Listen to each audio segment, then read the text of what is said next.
Par rapport aux représentants de la municipalité. Moi, en ce qui me concerne, j'ai assisté une fois à la réunion. Pour moi, je me sentais pas rassuré par tout ce qui se disait autour les architectes qui étaient là, avec les responsables, ça. Je n'étais pas rassuré. Il y avait beaucoup de blabla. Et le blabla, il n'a pas donné, franchement, confiance. Confiance. Voilà. Mmh. Pour moi, c'était que du vent. C'est-à-dire vous étiez sur vos gardes, quoi. Voilà, jusqu'à maintenant. Et en fin de compte, au jour d'aujourd'hui, vous apercevez que j'ai eu raison. Vous aviez raison d'être sur vos gardes. Sur mes gardes et de ne pas faire confiance à leur truc. D'accord. Et concernant le conseil citoyen, parce qu'il y a eu un conseil citoyen qui a été établi au sein d'Asté Youri et Yarin, et d'ailleurs pas mal de membres du conseil citoyen habitaient dans votre immeuble. Est-ce qu'il y a eu des remontées concernant le projet? Est-ce qu'il y a eu du partage d'informations? Là, on va couper court. Rien. Non. Pas une seule fois quelqu'un est venu nous expliquer ce qui se passait.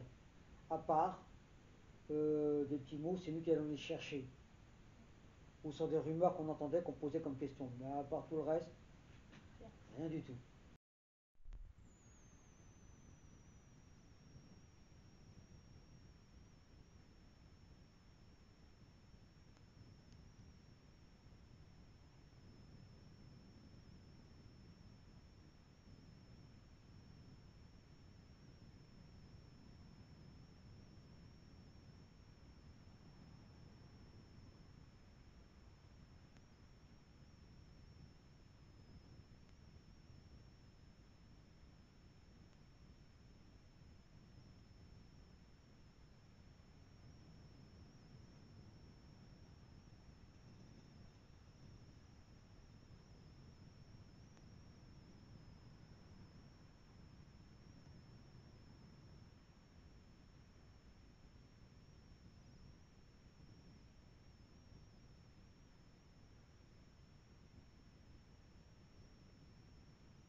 Vous pouvez me dire, vous êtes là depuis combien de temps, locataire de Gagarine? 69, 1er août. 1er août 1969. Ouais. Ça veut dire que vous avez assisté... 53, 54 ans. Bon, d'accord. Lorsque vous étiez arrivé, la cité avait été totalement construite ou elle était encore en construction? Non, tout est fini. C'est la dernière, c'est le bâtiment qui s'est fini. D'accord. C'est le dernier immeuble qui a été fini, c'est le bâtiment B. Dernière, ouais. Et vous, donc, vous avez accédé dans le logement. Je rentrais à 69, je rentrais ici. D'accord, très bien. Je pense que vous avez fait grandir votre famille ici. Bah, oui, mon fils il a eu 1 an, Mimi 7-8 mois, et voilà, quand même. D'accord, très bien. Très bien, très bien. Vous pouvez me dire à quelle date exactement vous avez découvert le projet de renouvellement urbain? À quelle date vous en avez entendu parler la première fois? Bah, moi j'ai attendu, première fois je ne savais pas qu'il fait conférence en bas, et après je parlais avec les dames, et il m'a dit qu'il va démolir. Oui. Moi j'ai dit pourquoi vous acceptez tout ça? Moi je ne savais pas. Elle m'a dit bah, ton mari le premier, c'est lui qui l'a dit aussi. Alors je lui ai dit c'est mon mari. Moi je me dis que c'est pas vrai. Et puis on a commencé, après tu as fait toujours des réunions, tout ça. Je me battais, mais j'étais, une fois pour le voir, j'étais malade. Oui. J'étais le voir. Il montrait Tite Cachan. Il y a un monsieur, il dit ça se fait avec Tite Cachan de montrer. Il s'est fâché, il a dégagé, je ne l'ai pas vu. Mais il a eu chance que je ne l'ai pas eu. Sinon, je ne sais pas qu'est-ce que je lui disais avec moi. Effectivement, on avait fait des réunions. Je crois que la première avait eu lieu en 2013. À la salle des fêtes, ça s'était très très mal passé concernant ce projet. Et par la suite, on a eu des réunions à Maris-Bastier, à la maternelle, et les gens qui s'opposaient au projet étaient très mal vus. Très mal vus. J'ai attendu au marché, les gens, quand j'étais, parce qu'ils me connaissaient beaucoup, les gens là-bas, ils disaient quand ils venaient, vous êtes bon à rien, vous êtes le traité tous les noms, ils se sauvaient. Ils ne veulent même pas parler avec aux gens au marché, parce que ça ne leur plaisait pas au marché, qu'est-ce qu'il a fait, ils étaient mieux anciens que maintenant.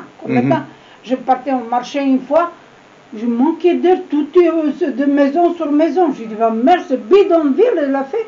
Mais j'ai dit après, bah, où est la maison pour partir? Je me perdu, je ne savais pas où je sorte. Mais là-bas, à côté de Montreux, là-bas, je sais pas, de Gaulle. Mais elle a fait bidonville là-bas. Voilà, mais j'espère que le nouveau maire, si je vais essayer de voir un rendez-vous avec lui, avant que je me fasse opérer, pour voir ce qu'il va me dire. Parce que tout ça, je l'ai dit même au centre d'habitation, j'aurais dit que j'avais des problèmes de santé, c'est pour ça que j'étais bien dans le coin. Parce que j'ai mon frère qui habite pas loin.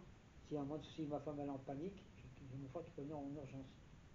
Et j'ai beau avoir mes enfants, mais j'ai aussi mon fils, mon frère qui peut venir.